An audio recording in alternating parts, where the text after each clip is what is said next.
ಅಂತ whitener BJP ಹಾಕಿದ್ದಾರೆ ಆರೋಪ ಅಂತ. ಮಾಡ್ತಾರೆ. ಇದನ್ನ ನೋಡ್ಬೇಕು, ಅದು ಗೊತ್ತಿಲ್ಲ. ಇದನ್ನ ಅವರೇನೋ ಒಂದು ಸ್ಟೇಟ್ಮೆಂಟ್ ಮಾಡಿದ್ದಾರೆ. ಅದನ್ನ ಅಗತ್ಯ ಬಿದ್ದರೆ, ಅದರ ಅಗತ್ಯತೆ ಇದ್ದರೆ ಅದನ್ನು SITನವರು ನೋಡ್ಕೊಳ್ತಾರೆ. ಇನ್ವೆಸ್ಟಿಗೇಷನ್ ಏಜೆನ್ಸೀಸ್ ಏನಿದ್ದಾರೆ ಅವ್ರು ನೋಡ್ಕೊಳ್ತಾರೆ. ಸರ್, ಹಾಗೆ ಜಮೀನು ಸಂಬಂಧಪಟ್ಟಂತೆ ಮೂಡ ವಿಚಾರದಲ್ಲಿ 40-50 ವಿಷಯದಲ್ಲಿ ಸೈ ಕೊಡ್ತೀವಿ ಅಂದರೆ ಒಪ್ಪಿಲ್ಲ, ಮತ್ತು ಪರಿಹಾರ ಹೋಗ್ತಾರೆ ಅವತ್ತೇ ಮಾರ್ಕೆಟ್ ದರ ಇದೆ ಗೊತ್ತಿದೆ ಅಂತ ಹೇಳಿದ್ರು ಕೂಡ ಒಪ್ಪಿಲ್ಲ ಅಂತ ಹೇಳ್ಬಿಟ್ಟು. ಆದರೆ ಅದ್ರ ಬದಲಾಗಿ ಇವ್ರಿಗೆ ಎರಡನ್ನೂ ತಗೊಳ್ಳೋದ್ರಲ್ಲಿ ಯಾಕೆ ಈ ರೀತಿಯಾಗಿ ಇದು ಮಾಡಿದ್ರು ಅನ್ನೋದು ಈಗ ದೊಡ್ಡ ಪ್ರಶ್ನೆ. ಈ ಮೂಡದವರು ಅಧಿಕಾರಿಗಳೇ ಬಹಿರಂಗ ಮಾಡಿರ್ತಕ್ಕಂಥದ್ದು. ಇಲ್ಲ ನೋಡಿ, ಪದೇ ಪದೇ ಅನೇಕ ಪ್ರಶ್ನೆಗಳನ್ನು ಅನೇಕರು ತರ್ತಾ ಇದ್ದಾರೆ, ಮಾಧ್ಯಮದಲ್ಲಿ ತರ್ತಾ ಇದ್ದಾರೆ, ಬೇರೆ ಬೇರೆ ಹೇಳಿಕೆಗಳು ಕೊಡ್ತಾ ಇದ್ದಾರೆ. ಅದನ್ನೆಲ್ಲ ನಾವು ಯಾರು ಇನ್ವೆಸ್ಟಿಗೇಟಿಂಗ್ ಏಜೆನ್ಸಿ ಇದ್ದಾರೆ ಅವರು ನೋಡ್ತಾರೆ. ಅದೆಲ್ಲ ಏನೇ ಬಂದರೂ ಕೂಡ ಈಗಾಗಲೇ ದೇಸಾಯಿ ಅವರ ಕಮಿಷನ್ನು ಅವ್ರ ಕೆಲಸ ಪ್ರಾರಂಭ ಮಾಡಿದ್ದಾರೆ. ಇಂತಹ ಯಾವುದಾದ್ರೂ ಮಾಹಿತಿಗಳು ಜನಸಮುದಾಯದಲ್ಲಿ ಅಥವಾ ಮಾಧ್ಯಮದಲ್ಲಿ ಅವರಿಗೆ ಸಿಕ್ಕಿದ್ರೆ ಅದನ್ನು ಕಮಿಷನ್ ಮುಂದೆ ಹೇಳ್ಬೋದು. ಸಾರ್ವಜನಿಕವಾಗಿ ಹೇಳಿಕೆಗಳು ಕೊಟ್ಟು ಗೊಂದಲ ಸೃಷ್ಟಿ ಮಾಡುವ ಬದಲು ಕಮಿಷನ್ ಮುಂದೆನೇ ಹೇಳಲಿ ಅಲ್ಲ, ಅವರು ತನಿಖೆ ಮಾಡ್ತಾರೆ. ಈಗ ನಾವು ಸುಮ್ಮನೆ ಈಗ ನಾನೊಂದು ಹೇಳಿಕೆ ಕೊಡ್ತೇನೆ, ಇನ್ನೊಬ್ಬರು ಒಂದು ಹೇಳಿಕೆ ಕೊಡ್ತಾರೆ, ಈ ರೀತಿ ಕನ್ಫ್ಯೂಷನ್ ಮಾಡೋದು ಬದಲು ಕಮಿಷನ್ ಮುಂದೆ ಯಾರು ಬೇಕಾದರೂ ಹೋಗಿ ಸ್ಟೇಟ್ಮೆಂಟ್ಗಳು ಕೊಡ್ಬೋದು. ಅವ್ರು ಅದನ್ನು ಪರಿಶೀಲನೆ ಮಾಡ್ತಾರೆ. ಸಿದ್ದರಾಮಯ್ಯನವ್ರು ಬಂದರೂ ನನ್ನನ್ನು ಅರೆಸ್ಟ್ ಮಾಡೋಕ್ಕಾಗಲ್ಲ ಅಂತ ನಾನು ಇದಕ್ಕೆಲ್ಲ ಕಮೆಂಟ್ ಮಾಡೋಕ್ಕೆ ಹೋಗೋದಿಲ್ಲ.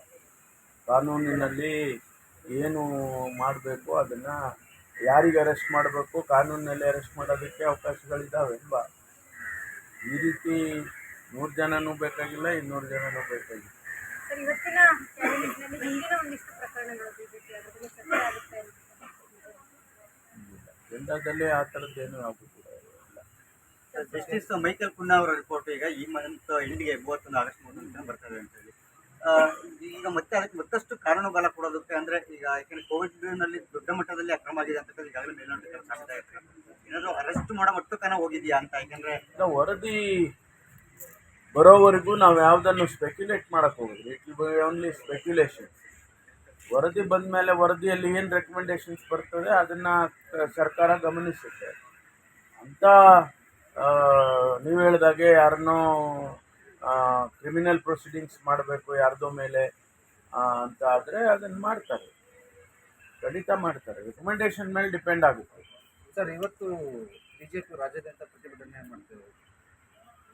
ಅದೇ ಇವತ್ತೆಲ್ಲ ಎಲ್ಲ ಕಡೆನೂ ಮುಖ್ಯಮಂತ್ರಿಗಳು ರಾಜೀನಾಮೆ ಕೊಡಬೇಕು ಅಂಥೇಳಿ ಪ್ರತಿಭಟನೆ ಮಾಡ್ತಾ ಇದ್ದಾರೆ ಜಿಲ್ಲಾವಾರು. ಅವರ ಹಕ್ಕು ಅದು ಪ್ರತಿಭಟನೆ ಮಾಡೋದಕ್ಕೆ. ನಾವು ಯಾರು ರಾಜೀನಾಮೆ ಕೊಡುವಂಥ ಪ್ರಶ್ನೆನೇ ಬರೋದಿಲ್ಲ, ಅಗತ್ಯನೂ ಇಲ್ಲ. ರಾಜ್ಯಪಾಲರು ಬುಲೆಟ್ ಪ್ರೂಫ್ ಓಡಾಡ್ತಿದ್ದಾರೆ ಸರ್. ಕಾಂಗ್ರೆಸ್ ಪ್ರತಿಭಟನೆ ಬಳಿಕ ಈ ರೀತಿಯಾದಂತಹ ಗೊತ್ತಿಲ್ಲ ಅವ್ರಿಗೇನು ಥ್ರೆಟ್ ಇದೆಯೋ ನಮಗೆ ಗೊತ್ತಿಲ್ಲ. ಅವ್ರಿಗೇನು ಥ್ರೆಟ್ ಇದೆ ಅಂತ ನಮ್ಗೆ ಗೊತ್ತಿಲ್ಲ. ಯಾರು ಅವರಿಗೆ ಥ್ರೆಟ್ ಪರ್ಸೆಪ್ಷನ್ ಅವ್ರಿಗೆ ಹೇಳಿದ್ದಾರೆ ಅನ್ನೋದು ನಮ್ಗೇನು ಗೊತ್ತಿಲ್ಲ. ಅವರು ಸೆಕ್ಯೂರಿಟಿ ಕೇಳ್ಕೊಂಡಿದ್ದಾರೆ, ಸೆಕ್ಯೂರಿಟಿ ಕೊಟ್ಟಿದ್ದಾರೆ, ವಿಚ್ ಈಸ್ ಎಂಟೈಟ್ಲ್ಡ್. ರಾಜ್ಯದಲ್ಲಿ ರಾಜ್ಯಪಾಲರಿಗೆ ರಕ್ಷಣೆ ಇಲ್ಲ ಅಂತ ಹೇಳಿ ಬಿಜೆಪಿ ಅವರು ಆರೋಪ ಮಾಡ್ತಾರೆ. ರಕ್ಷಣೆ ಕೊಟ್ಟಿದ್ದೀವಲ್ಲ, ಈಗ ಅವರಿಗೆ ಭಾರತೀಯ ಜನತಾ ಪಾರ್ಟಿಯವರು ಆ ಸನ್ನಿವೇಶವನ್ನು ಕ್ರಿಯೇಟ್ ಮಾಡಿದ್ದಾರೆ.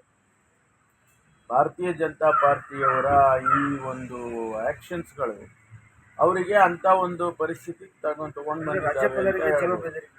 ಗೊತ್ತಿಲ್ಲ. ನನಗೇನು ಗೊತ್ತು, ಅವ್ರಿಗೆ ಭಯ ಇರೋದು ನನಗೇನು ಗೊತ್ತಾಗುತ್ತೆ. ಸರ್, ಈಗ ಅರಿವನ್ ಡಿಸೋಜ್ ಅವರು ಒಂದು ಹೇಳಿಕೆಯನ್ನು ಕೊಟ್ಟಿದ್ರು, ಬಾಂಗ್ಲಾ ಮದರಲ್ಲಿ ರಾಜಭವನಕ್ಕೆ ನುಗ್ತೇವೆ ಅದೇ ಹೇಳಿ ಆಯ್ತಲ್ಲ, ಅವ್ರಿಗೆ ಡೈರೆಕ್ಷನ್ಸ್ ಕೊಟ್ಟಿದ್ದಾರೆ. ಇವತ್ತು ಕೂಡ ಅವರ ಬಂಧನಕ್ಕೆ ಮತ್ತೆ ಆ ಅರ್ಥದಲ್ಲಿ ಹೇಳಿಲ್ಲ ಅಂತ ಹೇಳಿ ಇವತ್ತು ಕರೆಕ್ಷನ್ ಕೊಟ್ಟಿದ್ದಾರೆ. ಅದು ಅಲ್ಲಿಗೆ ಮುಗೀತು. ಇವತ್ತು ಪ್ರತಿಭಟನೆ ಕೂಡ ಮಾಡ್ತಿದ್ದಾರೆ ಬಿಜೆಪಿ ಅವರು. ಬಿಜೆಪಿ ಪ್ರತಿಭಟನೆ ಮಾಡಿದ ಕ್ಷಣಕ್ಕೆ ಎಲ್ಲವೂ ಬಹಳ ಇದು ಅಂತ ಹೇಳಕ್ಕಾಗುತ್ತೆ.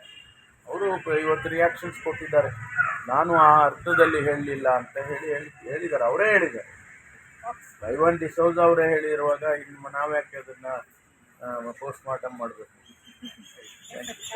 ಈ ವಿಡಿಯೋ ನಿಮಗೆ ಇಷ್ಟವಾದಲ್ಲಿ ಲೈಕ್ ಮಾಡಿ, ಶೇರ್ ಮಾಡಿ, ಸಬ್ಸ್ಕ್ರೈಬ್ ಮಾಡಿ.